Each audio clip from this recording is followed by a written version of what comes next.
مولانا سید رشید میاں صاحب کو کہ وہ تشریف لائیں اور اپنے خیالات کا اظہار فرمائیں۔ مولانا سید رشید میاں صاحب۔ الحمدللہ والصلاة والسلام علی رسول اللہ وآلہ واصحابہ اجمعین، اما بعد۔ میں شکر گزار ہوں جناب امیر تنظیم اسلامی حافظ عاقب صاحب کا، جنہوں نے میری عزت افزائی کی، یہاں دعوت دی، گفتگو کا موقع دیا۔ ڈاکٹر صاحب مرحوم سے تقریباً 80 سے ان سے نیاز مندی ہے، سن 80 میں، اور اس کے بعد ان کی کبھی کبھی تشریف آوری ہوتی تھی جامعہ مدنیہ میں، حضرت مولانا سید حامد میاں صاحب رحمۃ اللہ علیہ کے یہاں۔ اس میں ملاقات رہی، پھر محاضرات میں بھی بہت دفعہ حاضری ہوئی، کیونکہ والد صاحب کا مقالہ میں آگے پیش کرتا تھا۔ ڈاکٹر صاحب میں مقصدیت تھی اور قوت عمل تھی اور بے پناہ سادگی تھی، تصنع نہیں تھا، یعنی وہ اپنے مشن میں نہایت سچے تھے۔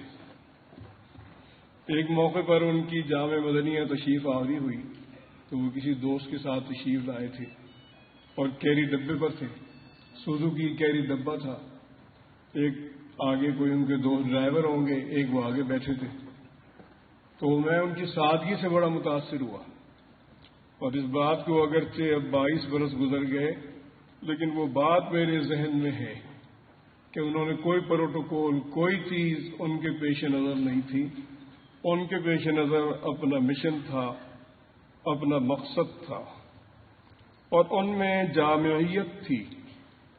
وہ بیک وقت خطیب بھی تھے اور بہترین تحریر کے بھی ماہر تھے۔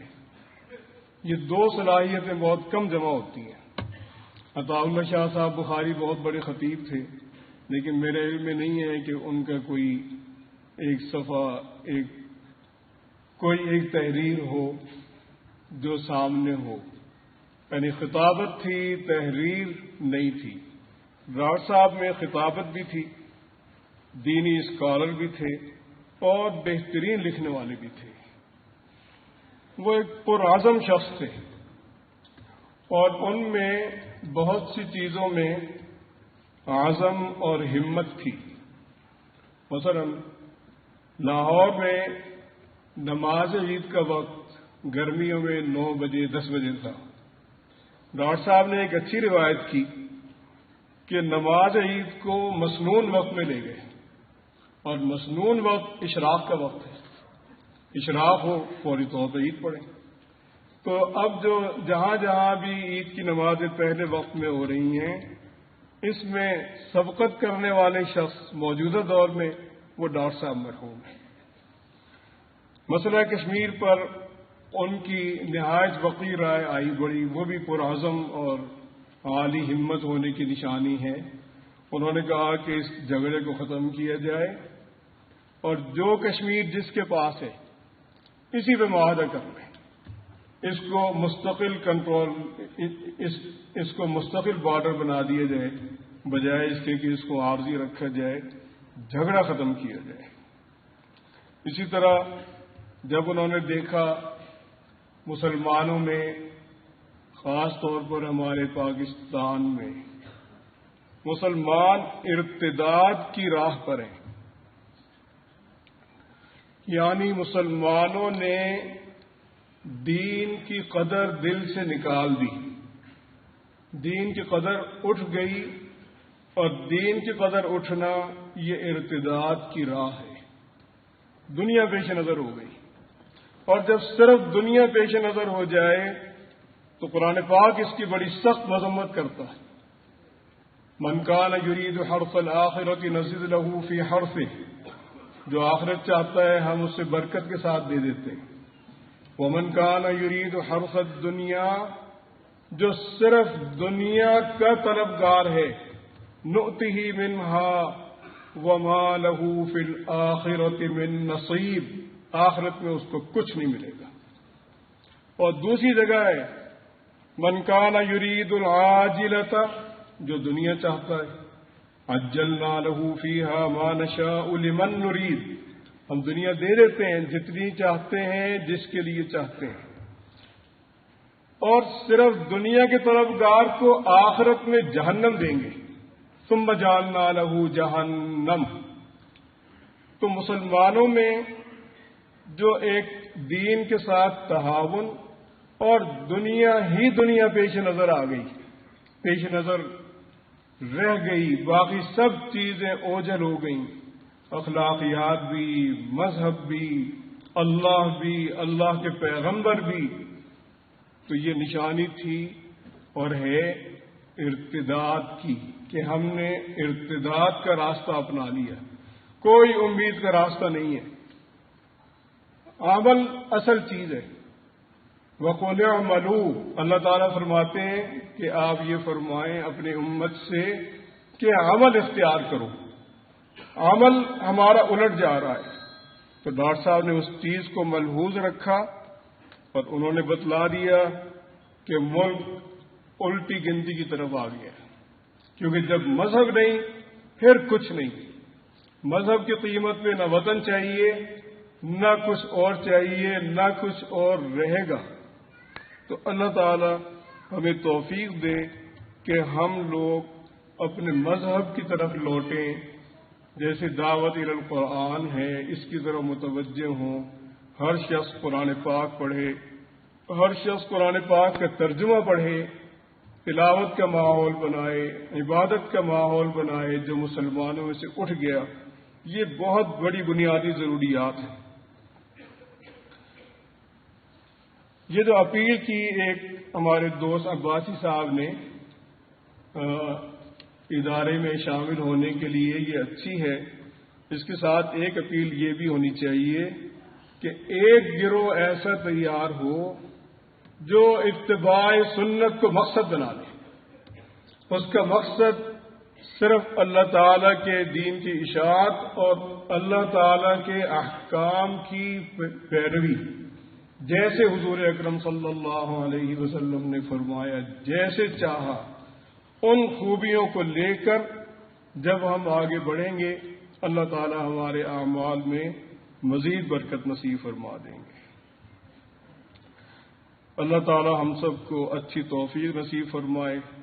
ڈاکٹر صاحب مرحوم کو جوار رحمت میں جگہ دیں، ان کے پسماندگان کو ان کے طرز عمل پر چلنے کی توفیق بخشیں، اور اللہ تعالیٰ ہم سب کو اپنی قبولیت سے نوازیں اور ہم سب سے اپنے دین کی زیادہ سے زیادہ خدمت لیں۔ وصلی اللہ تعالی علی خیر خلقہ۔ مولانا سید رشید میاں صاحب محترم جامعہ مدنیہ آپ سے گفتگو کر رہے تھے۔ اب ہمارے پاس وقت کی بہت کمی ہے، لیکن محترم ڈاکٹر ابصار احمد صاحب جو صدر مرکزی انجمن خدام القرآن ہوئے ہیں ڈاکٹر صاحب کے بعد، وہ بہت ہی اختصار کے ساتھ 4-5 منٹ میں اپنی گفتگو کرنا چاہتے ہیں۔ میں ان کو دعوت دیتا ہوں، اور پھر اس کے بعد آخری خطاب محترم حافظ عاطف سعید صاحب امیر تنظیم اسلامی کا ہوگا، وہ اس پر انشاءاللہ پروگرام کا اختتام ہوگا۔ نحمدہ و نصلی علی رسولہ الکریم۔ بسم اللہ الرحمن الرحیم۔ عزیز محترم جناب صدر، مقرر حضرات، فاضل مقرر حضرات، خواتین و حضرات، آج کا یہ جو موضوع ہے وہ آپ کے سامنے موجود ہے، نظام خلافت کا قیام۔ نظام خلافت کہیے یا نظام اسلامی کہیے، اسلام کا غلبہ کہیے، یہ وہ تصور ہے جو ڈاکٹر ابصار احمد صاحب نے اپنے 60 سالہ جو مساعی ہیں دعوت قرآنی اور پھر تنظیم اسلامی کے پلیٹ فارم سے اس کی ترویج کی، اس کو پھیلایا اور اس کی طرف لوگوں کو بلایا۔ ڈاکٹر صاحب کہا کرتے تھے کہ یہ جو سب سے پہلے نعرہ لگایا ہے حکومت الہیہ کا، ان کا تذکرہ نام بھی آیا مولانا ابوالکلام آزاد، ان سے انہوں نے انسپریشن حاصل کی، اور پھر بعد میں مولانا سید ابوالعلا مودودی رحمہ اللہ، ان کے افکار سے انہوں نے کسب فیض کیا اور بہت عرصے ان کے ساتھ اشتراک عمل بھی رہا۔ اور پھر خود ڈاکٹر اسرار احمد صاحب اس فکر کو پھیلانے میں مصروف رہے. اسلام کا ایک دوسرا ورژن ہے جس کے بارے میں چاہتا ہوں کہ آپ کو کچھ آگاہی حاصل ہونی چاہیے. شاید آپ نے تھوڑا بہت کچھ پڑھا ہو. میں آپ کو شہر لاہور سے نظام الدین ویسٹ اسلامی مرکز لے چلتا ہوں، جہاں پر مولانا وحید الدین خان ایک بہت ہی زبردست آواز اٹھا رہے ہیں، اور ان کا خیال یہ ہے، ان کی جو انٹرپریٹیشن ہے اسلام کی وہ انتہائی فلاڈ ہے، بہت ہی ارونیس ہے، اور ان کے اندر ہمالائی مغالطے شامل ہیں. ابھی پچھلے مہینے کا اور اس مہینے کا میں نے ان کا پرچہ اور رسالہ دیکھا تو کم از کم 3 چیزیں وہ ہیں جو آپ کو نوٹ کرنی چاہیے.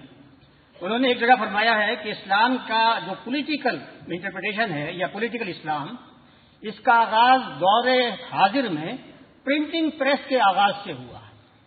مجھے یہ جملہ پڑھ کر انتہائی حیرت ہوئی کہ اتنی فاضل شخصیت، یقیناً وہ مولانا ہیں، قرآن و سنت پر ان کو عبور ہے، حدیثیں جگہ جگہ وہ کوٹ کرتے ہیں، لیکن وہ اسلام کا جو ایک سیاسی تعبیر ہے اس کے بارے میں ان کا خیال یہ ہے کہ یہ بالکل غلط ہے.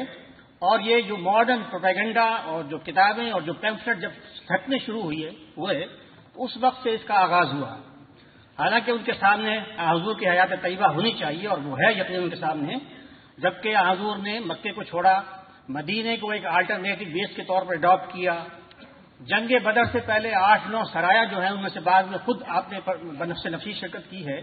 تو یہ سب کچھ کیا ظاہر کر رہا ہے؟ اور پھر میثاق مدینہ جو یقیناً ایک انٹرم ایک پیکٹ تھا جو غیر مسلموں کے ساتھ، یہ سب چیزیں یہ ظاہر کر رہے ہیں کہ اسلام جو ہے وہ ایک سوشیو پولیٹیکل اکنامک جو ہے اسٹرکچر جو ہے وہ اپنا قائم کرنا چاہتا ہے، اور اسلامی ریاست اور ایک پورا نظام جو ہے وہ اس کے ناگزیر ضروریات ہے. دوسری ایک اور اہم غلطی جو انہوں نے کی ہے، میرے خیال میں بہت فاش غلطی ہے. ان کا خیال یہ ہے کہ دین کا عبادتی حصہ یعنی اس کے بلیفز اور مناسب عبودیت وہ اس کا ریئل پارٹ ہیں، یہ ان کے اپنے الفاظ ہیں، ریئل پارٹ ہیں، اور قوانین کے نفاذ کا معاملہ دین کا اضافی حصہ ہے، ریلیٹو پارٹ. میں یہ سمجھتا ہوں کہ یہ بہت ہی بڑی جسارت انہوں نے کی ہے، اور یہ انتہائی مبنی بر کیا کہنا چاہیے غلطی ہے، اور یہ پورے دین کو ڈسٹارٹ کرنے کا معاملہ ہے. نمبر 3، قرآن کے اوامر و نواہی لازم فعل کے طور پر آئے ہیں. یہ ان کا عجیب و غریب تھیسس ہے. لازم ٹرانزٹیو اور جو وربز ہوتے ہیں دو، لازم و متعدی، اور جنہیں متعدی بنا دیا گیا. ان کا خیال یہ ہے کہ جتنے بھی احکام ہیں قرآن کے جو مسلمانوں سے مطلوب ہیں، ان میں جو لازم کا فعل آیا ہے، اور ان کو اسلامی جو سیاسی انقلاب والے لوگ ہیں اور سیاسی تشریح والے لوگ ہیں انہوں نے متعدی بنا دیا اس کو. یہ بھی میں سمجھتا ہوں کہ انتہائی ڈسٹارٹڈ ویو ہے اور یہ فلاڈ ہے. دیکھیے، سیکولر فکر اور گروہ کے ذریعے دین کی تائید، یہ ایک حدیث ہے، ان اللہ لا یؤید ھذا الدین بالرجل الفاجر. اس میں یقیناً ہمیں ویسٹ کو بھی کچھ کریڈٹ دینا چاہیے کہ ان کے ہاں اب جو نئی نئی تحریکات آ رہی ہیں، کریٹیکل تھیوری ہے، پوسٹ ماڈرنزم ہے، اور پھر پروجیکٹ آف انلائٹنمنٹ کے بارے میں ان کا خیال یہ ہے کہ اٹس اے فیلڈ پروجیکٹ. یہ تمام چیزیں وہ ہیں کہ جو اب رہنمائی کر رہی ہیں ویسٹ کے آدمی کو بھی اور ویسٹ کے انسان کو بھی کہ وہ ریلیجن اور اسپرچل ویلیوز کی طرف جائے. دنیا کی آبادی کا بڑا حصہ منفی سوچ کے اندھیروں میں جی رہا ہے. یہ بھی ان کا جملہ ہے اور میں سمجھتا ہوں بہت صحیح ہے. ظاہر ہے کہ مولانا وحید الدین صاحب کا جو فکر ہے وہ 100% تو باطل نہیں ہے، اس میں یقیناً بہت اچھے نگینے بھی ہیں. ظاہر ہے قرآن کے آیات بھی وہ کوٹ کرتے ہیں، حدیث بھی منشن کرتے ہیں، لیکن جو پورا گیسٹالٹ ہے، جو پورا سٹرکچر ہے اوورآل، جو ہولسٹک سٹرکچر بناتے ہیں وہ بہت غلط ہے.